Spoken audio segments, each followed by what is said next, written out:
تبارك الذي نزل الفرقان على عبده ليكون للعالمين نذيرا. ما صليت على إبراهيم وعلى آل إبراهيم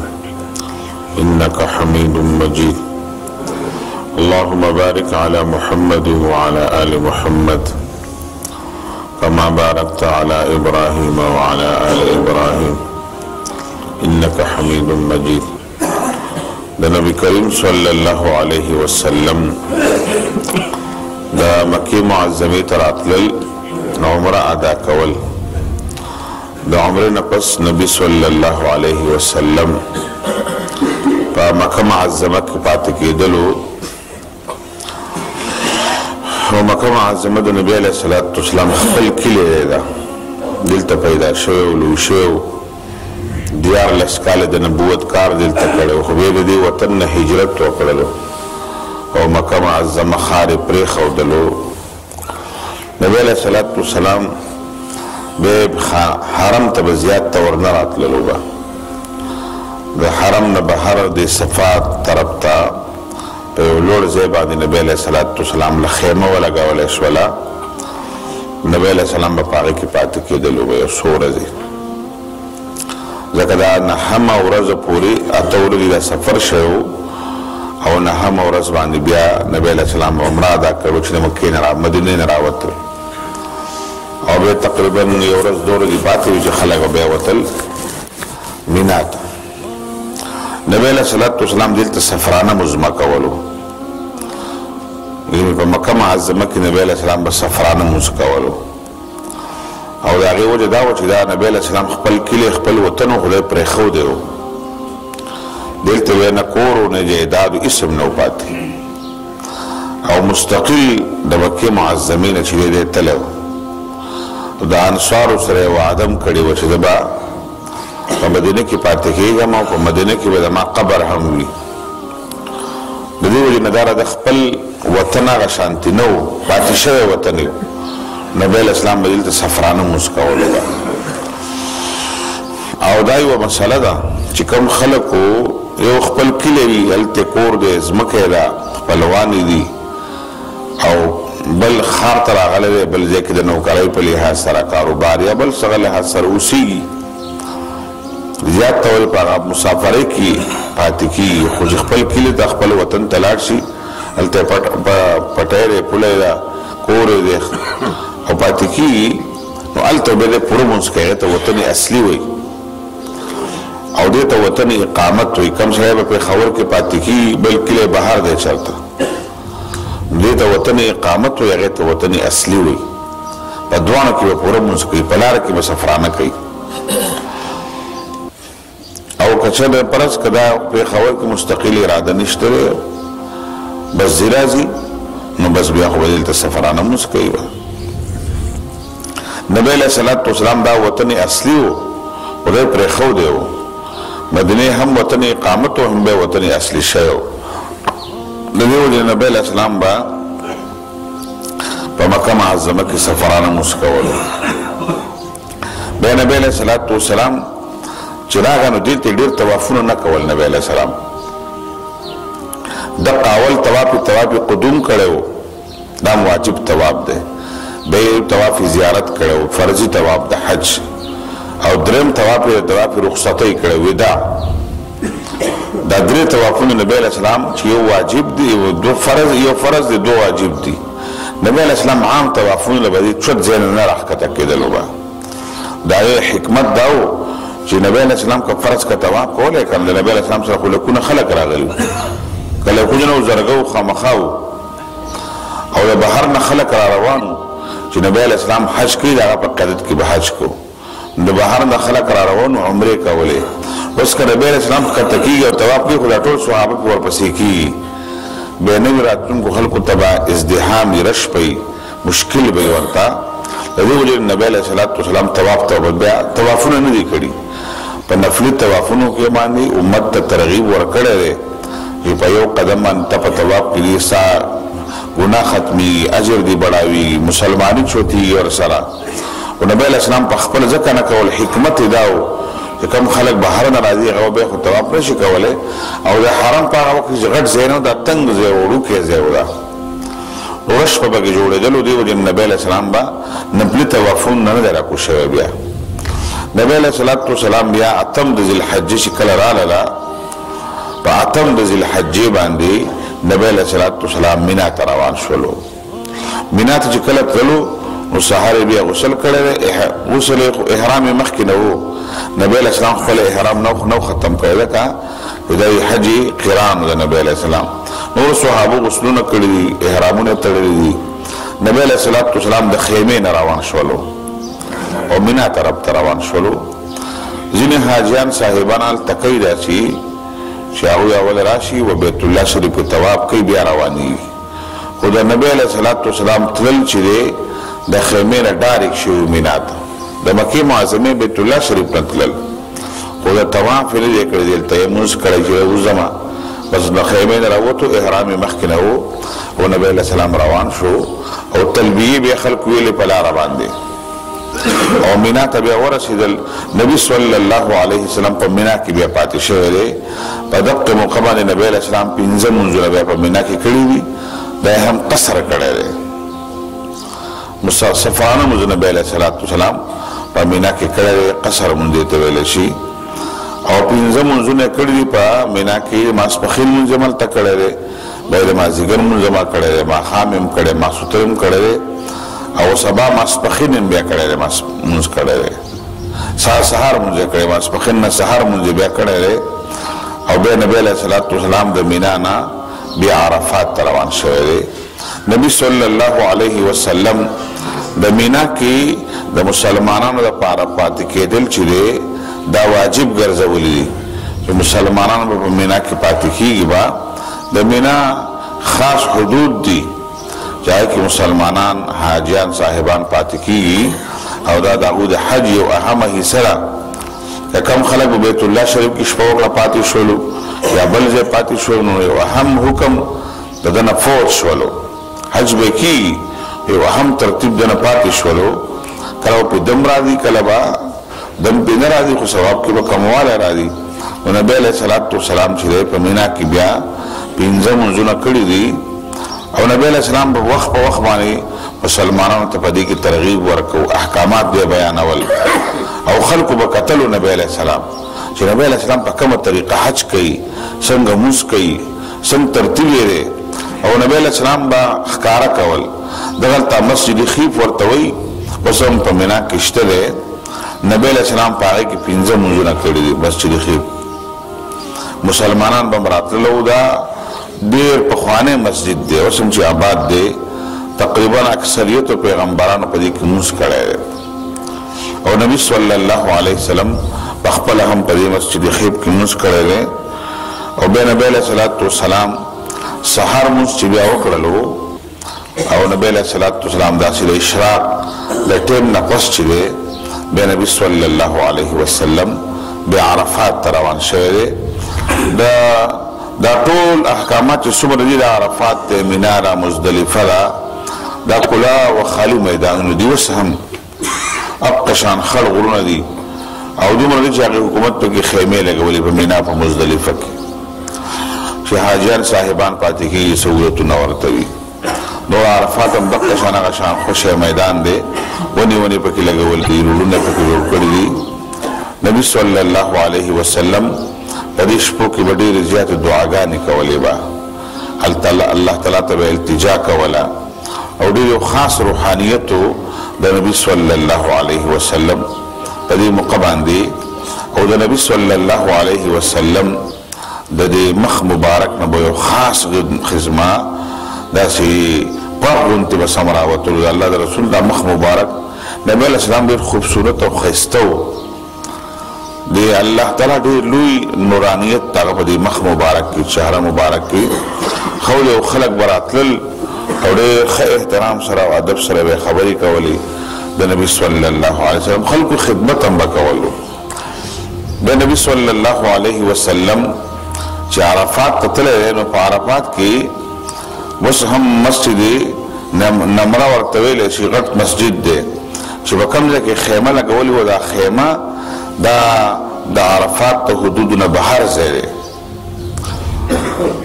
د عرفات او د دې نه چې بس معمولي 2-3 قدمه را دېخوا شي بس عرفات حدود شروع کیږي سعودي عرب حکومت ته غټ غټ ژړ ژړ بورډونه لګولي دي ورته چار چاپېره چې دا د مینا دا د عرفات حدود دي بیا د مزدلفې د حدودو لپاره بورډونه لګولي دي بیا د مینا لپاره لګولي دي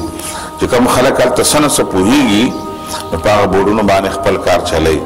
دغه مسجد نمره چې اوس کوم جوړ دی دغه نمره مقام کې نبی علیه السلام نه په عرفات کې بیا خیمه لګولی شوی وه نبی علیه الصلاة والسلام د دغې نمره مقام نه بیا راغی خیمې نه خپله د عرفات حدودو ته نبی صلی الله علیه وسلم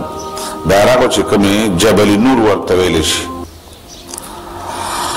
نبی صلی الله علیه وسلم چې دی بیا هغه دغې طرف ته راغلی دی په اوښ باندې نبی صلی الله علیه وسلم ټول حج کړی ناقه یې وښې وه او نبی علیه الصلاة والسلام په عرفات کې بیا صحابت ته وروست چې دی دعاګانې غوښتې دي نبی علیه الصلاة والسلام په عرفات کې چې کله د زوال ټیم وشولو نبی علیه السلام هلته د ماسپښین او د مازدیګر لمونځو په یو ځای باندې وکړل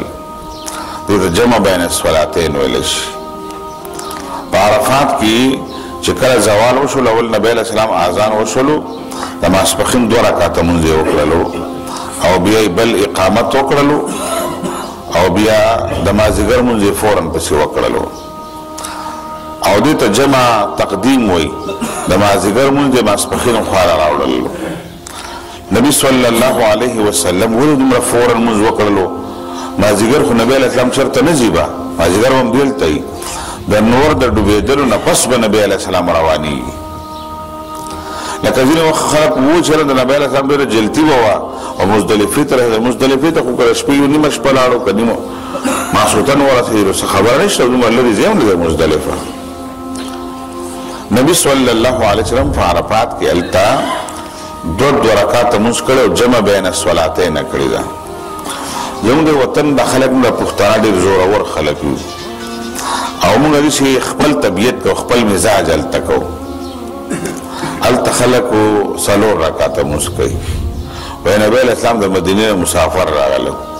او دی د پاکستان نه تللی دی ځان ته مسافر نه وایي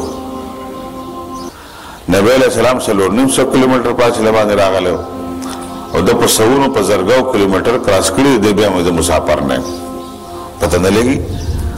بل دا چې نبی علیه السلام په حج کې ګورئ د مکې معظمې خلک د نبی علیه السلام سره په حج کې وو هغوی 2 رکعاته کړی دا مسافر نه د مکې خلک نږدې 15 کیلومتر ده غالبا د عرفات دی 15 کیلومتر په فاصله باندې دی د مکې د ښار نه بهر عرفات دومره فاصله ده 20 کیلومتر دی شي بیا هم هغه قصر والا حدودو ته نه رسي څومره خلک چې د نبی علیه السلام سره شریکو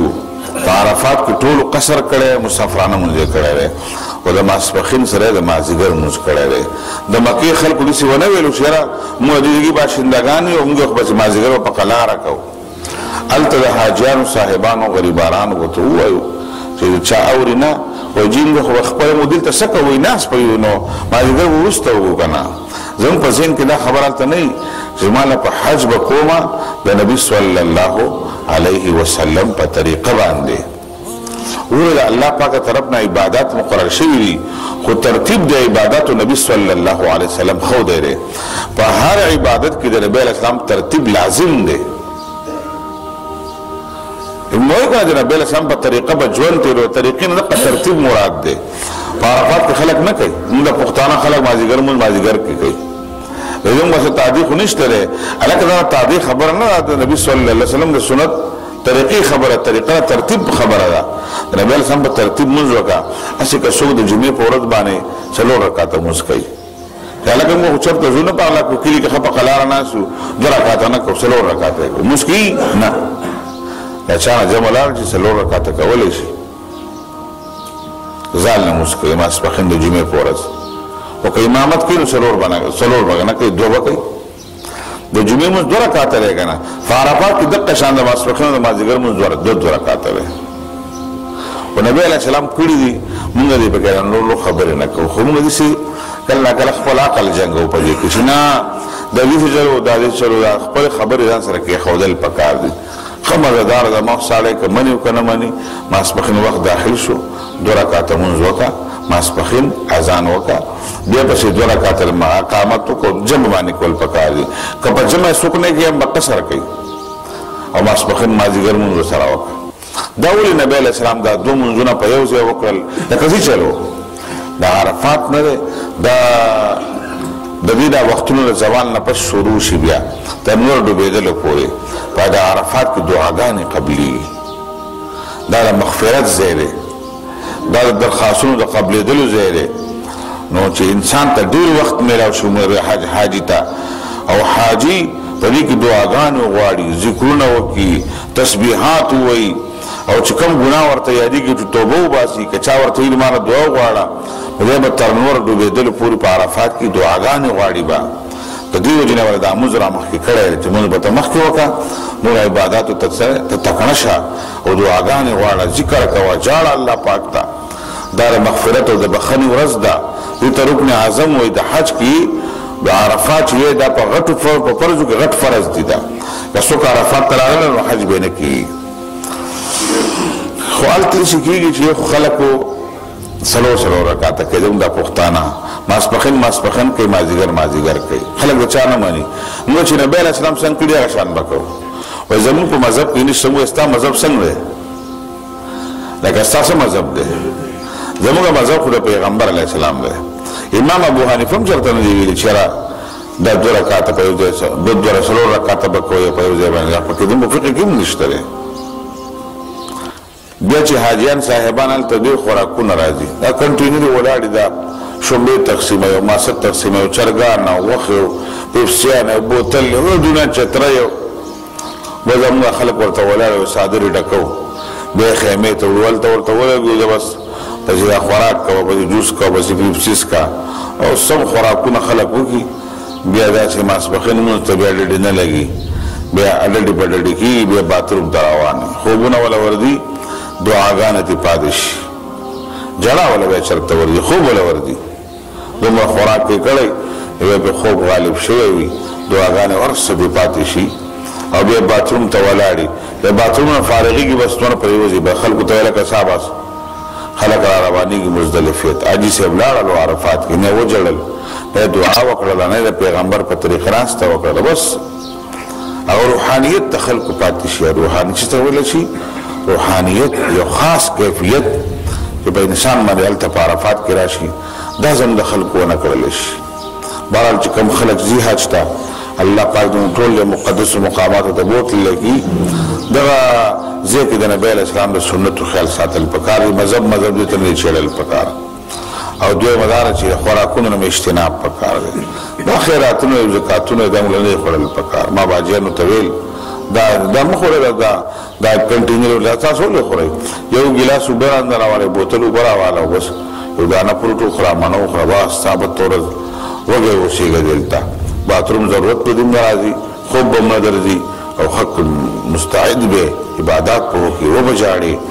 یو خاص روحانیت به درته حاصل شي خوشحاله به لاړ شي ګناهونه به پاک لاړ شي دا چې الله په چا فضل وکړي دغه ترتیب هغه له پکار دی نبي صلی الله علیه وسلم هلته په هغه زمانه کې د خوراک منډۍ نه وي چې خوراکونه نه دا د خوراک ورځ ده د عبادت ورځ ده د تندې ورځ ده د ولږې ورځ ده د ستړي ورځ ده د خفګان ورځ ده د جړېدلو ورځ ده او خپل رب ته چې دی التجا ورځ ده دا نبي صلی الله علیه وسلم بیا دلته تقریر کړی دی خطبې ویلې د هغې تذکره به انشاءالله کوو الله پاک دې موږ لا په دین باندې او په شرع باندې عمل کړو على مر الزمان تألقا وأضاء للدنيا طريقا مشرقا وهدى من الرحمن يهدينا به للصالحات وللمكارم والتقى نور على مر الزمان تألقا